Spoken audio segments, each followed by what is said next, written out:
അസ്സലാമു അലൈക്കും വറഹ്മത്തുള്ളാഹി വബറകാതുഹു. അൽഹംദുലില്ലാ വസ്സലാത്തു വസ്സലാമു അലാ റസൂലില്ലാ. പ്രിയം നിറഞ്ഞ സഹോദരങ്ങളെ, മുഹമ്മദ് നബി സല്ലല്ലാഹു അലൈഹി വസല്ലമയുടെ ജീവിതം പഠിക്കുമ്പോൾ നമ്മെ വളരെയധികം അത്ഭുതപ്പെടുത്തുന്ന ഒരു കാര്യമുണ്ട്.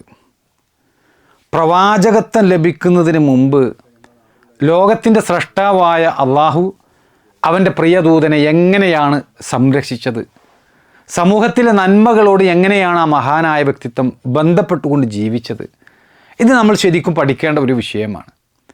മുഹമ്മദ് നബി സല്ലല്ലാഹു അലൈഹി വസല്ലമയുടെ ജീവിതം പരിശോധിച്ചാൽ മക്കയിലെ ജനങ്ങൾക്കിടയിൽ വ്യാപകമായി നിലനിന്നിരുന്ന വിഗ്രഹാരാധനയും മദ്യപാനവും അശ്ലീലതയും അനീതിയും ഇതൊന്നും നബി സല്ലല്ലാഹു അലൈഹി വസല്ലമ ഒരിക്കലും സ്വീകരിച്ചിരുന്നില്ല. സമൂഹത്തിൻ്റെ തിന്മകളിൽ നിന്ന് അല്ലാഹു സുബ്ഹാനഹു വ തആല ആ മാതൃകാ പുരുഷനെ അകറ്റി നിർത്തുകയാണ് ചെയ്തിട്ടുള്ളത്. പക്ഷെ പ്രിയപ്പെട്ടവരെ, ഇവിടെ നാം ഒരു തെറ്റിദ്ധാരണ ഒഴിവാക്കേണ്ടതുണ്ട്. തിന്മകളെ വെറുക്കുക എന്ന് പറയുമ്പോൾ അതിൻ്റെ അർത്ഥം സമൂഹത്തിൽ നിന്ന് ഒറ്റപ്പെട്ട് ജീവിക്കുക എന്നതല്ല. അനീതിയെ എതിർക്കുക എന്ന് പറയുമ്പോൾ ജനങ്ങളിൽ നിന്ന് അകന്നു നിൽക്കുക എന്നതല്ല അതിൻ്റെ അർത്ഥം. അന്ത്യപ്രവാചകനായ മുഹമ്മദ് നബി സല്ലല്ലാഹു അലൈഹി വസല്ലം മക്കയിലെ തിന്മകളിൽ നിന്ന് അകന്നു നിന്നിട്ടുണ്ട്. എന്നാൽ സമൂഹത്തിലെ നന്മകളിൽ നിന്ന് ഒരിക്കലും അദ്ദേഹം അകന്നു നിന്നിട്ടില്ല. അതായിരിക്കണം ഒരു വിശ്വാസിയുടെ സ്വഭാവം. തിന്മയോട് നമുക്ക് പോരാടണം, എന്നാൽ നന്മയുള്ള കാര്യങ്ങളിൽ സഹകരിക്കുകയും വേണം. അല്ലാഹു സുബ്ഹാനഹു വ തആല പരിശുദ്ധ ഖുർആനിലെ 5-ാം അധ്യായമായ സൂറത്ത് മാഇദയിലെ 2-ാമത്തെ സൂക്തത്തിൽ പറയുന്നുണ്ട്, തആവനു അലൽ ബിർരി വത്തഖ്വ വലാ തആവനു അലൽ ഇസ്മി വൽ ഉദ്വാൻ. നന്മയിലും സൂക്ഷ്മതയിലും നിങ്ങൾ പരസ്പരം സഹകരിക്കണം, പാപത്തിലും അതിക്രമത്തിലും നിങ്ങൾ പരസ്പരം സഹകരിക്കരുത് എന്നാണ്. ഇത് ഇസ്ലാം പൊതുവായി പഠിപ്പിക്കുന്ന ഒരു സിദ്ധാന്തമാണ്.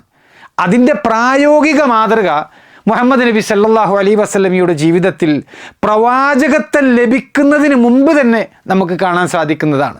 സഹോദരങ്ങളെ, മക്കയിലെ സമൂഹം ഒന്നടങ്കം തിന്മകളിൽ മാത്രം മുഴുകി ജീവിച്ചിരുന്ന ആളുകളല്ല. അവിടെ ചില നല്ല മൂല്യങ്ങളുള്ള നല്ല മനുഷ്യന്മാരും അന്ന് ജീവിച്ചിരുന്നു.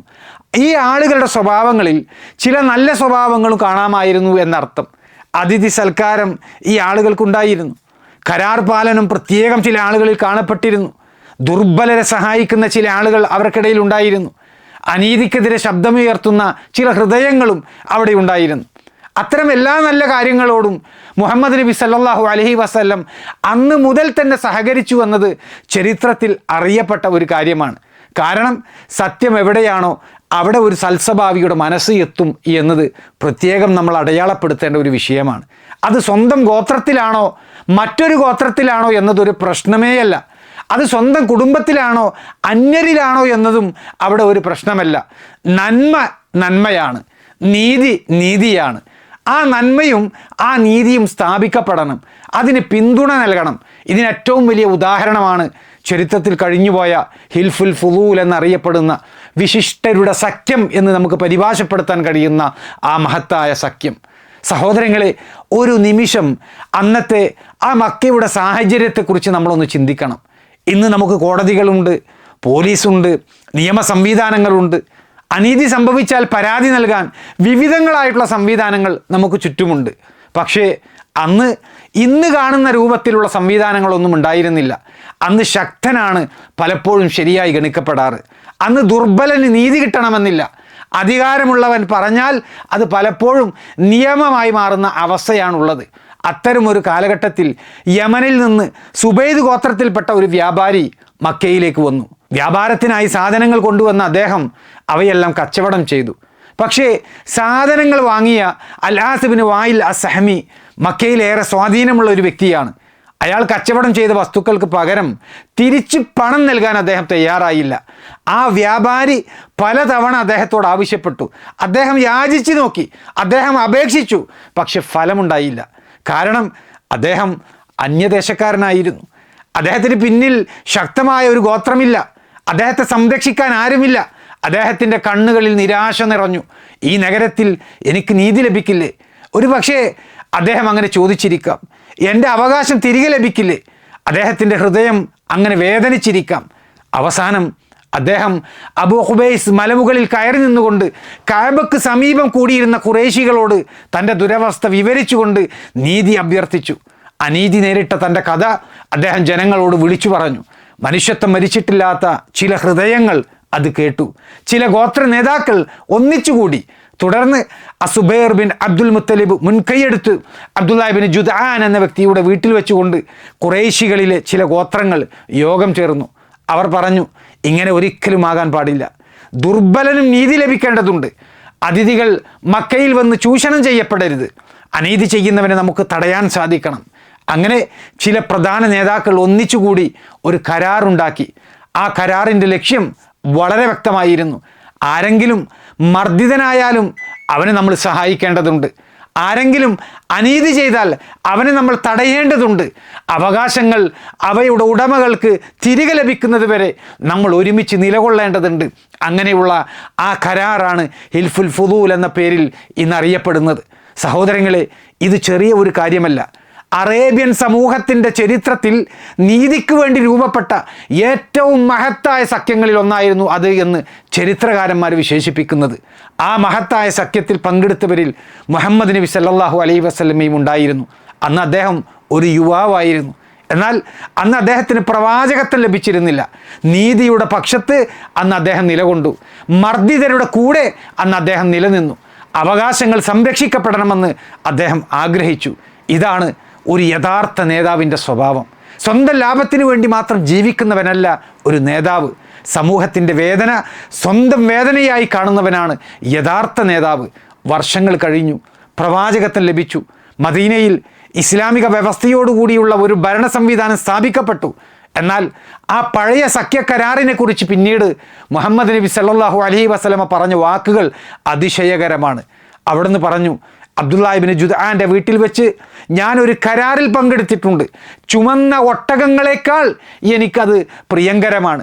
ഇസ്ലാമിലായിരിക്കെ അത്തരമൊരു കരാറിലേക്ക് എന്നെ വിളിച്ചാൽ ഞാൻ അതിനും ഉത്തരം നൽകും എന്ന് നബി സല്ലല്ലാഹു അലൈഹി വസല്ലമ പറഞ്ഞു. സുബ്ഹാനല്ലാഹ്, ഇത് ശ്രദ്ധിക്കണം സഹോദരങ്ങളെ. പ്രവാചകത്വത്തിന് മുമ്പുണ്ടായ ഒരു കരാറാണ് അത്. അതിൽ മുസ്ലിങ്ങളുണ്ടായിരുന്നില്ല. അത് ഇസ്ലാമിക രാഷ്ട്രത്തിൻ്റെ കീഴിലും സംഭവിച്ച ഒരു കരാറല്ല. പക്ഷേ ആ കരാറിൻ്റെ ലക്ഷ്യം അത് നീതിയായിരുന്നു, മർദ്ദിതരെ സഹായിക്കലായിരുന്നു. അതുകൊണ്ടാണ് മുഹമ്മദ് നബി സല്ലല്ലാഹു അലൈഹി വസല്ലം അതിനെ പ്രശംസിച്ചുകൊണ്ട് സംസാരിച്ചത്. ഇവിടെയാണ് പ്രവാചകൻ്റെയും പൂർവികരുടെയും വഴി നമുക്ക് മനസ്സിലാക്കാൻ സാധിക്കുന്നത്. നന്മയുള്ള കാര്യങ്ങളിൽ അവർ സഹകരിച്ചിരുന്നു, അനീതിയെ അവർ എതിർത്തിരുന്നു, ദുർബലരെ അവർ സംരക്ഷിച്ചിരുന്നു. പക്ഷേ അതോടൊപ്പം ശിർക്കിലും ബിദ്അത്തിലും ഹറാമായ ആചാരങ്ങളിലും അനുഷ്ഠാനങ്ങളിലും ഒരിക്കലും അവർ പങ്കാളികളായിട്ടില്ല. പ്രവാചകത്വം ലഭിക്കുന്നതിന് മുമ്പേ മുഹമ്മദ് നബി സല്ലല്ലാഹു അലൈഹി വസല്ലമ അങ്ങനെയായിരുന്നു മക്കയിൽ ജീവിച്ചത്.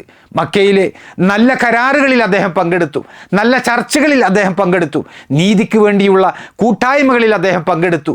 പക്ഷേ വിഗ്രഹാരാധനയുമായി ബന്ധപ്പെട്ട ഒരു ആഘോഷത്തിലും അദ്ദേഹം പങ്കെടുത്തിട്ടില്ല. അശ്ലീലത നിറഞ്ഞ സംഗമങ്ങളിൽ അദ്ദേഹം ഉണ്ടായിരുന്നില്ല. ജാഹിലിയത്തിൻ്റെ വൃത്തികെട്ട ആചാരങ്ങളിൽ അദ്ദേഹം പങ്കാളിയായിട്ടില്ല. അല്ലാഹു സുബ്ഹാനഹു വ തആല ആ മാതൃകാ പുരുഷനെ അതിൽ നിന്നെല്ലാം സംരക്ഷിച്ചു. ഇന്ന് നമ്മെ സംബന്ധിച്ചിടത്തോളം നമുക്കും ഈ ഒരു ചരിത്രത്തിൽ വളരെ പാഠം ആവശ്യമാണ്. സമൂഹത്തിലെ നന്മകളിൽ നിന്ന് ഒരിക്കലും നമ്മൾ അകന്നു നിൽക്കേണ്ട ആളുകളല്ല. ദുർബലരെ സഹായിക്കാൻ നമുക്ക് എപ്പോഴും സാധിക്കേണ്ടതുണ്ട്. അനീതിക്കെതിരെ ഹൃദയപക്ഷത്ത് നിന്നുകൊണ്ട് സംസാരിക്കാൻ നമുക്ക് കഴിയേണ്ടതുണ്ട്. മനുഷ്യത്വപരമായ പ്രവർത്തനങ്ങളിൽ നമ്മൾ പങ്കാളികളാകേണ്ടതുണ്ട്. പക്ഷേ അള്ളാഹുവിൻ്റെ അതിർവരമ്പുകൾ ലംഘിക്കുന്ന കാര്യങ്ങളിൽ ഒരിക്കലും നമ്മൾ പങ്കാളികളാകാൻ പാടില്ല. മുഹമ്മദ് നബി സല്ലല്ലാഹു അലൈഹി വസല്ലമയുടെ ജീവിതം നമ്മെ പഠിപ്പിക്കുന്ന മർമ്മപ്രധാനമായ വിഷയം അതാണ്.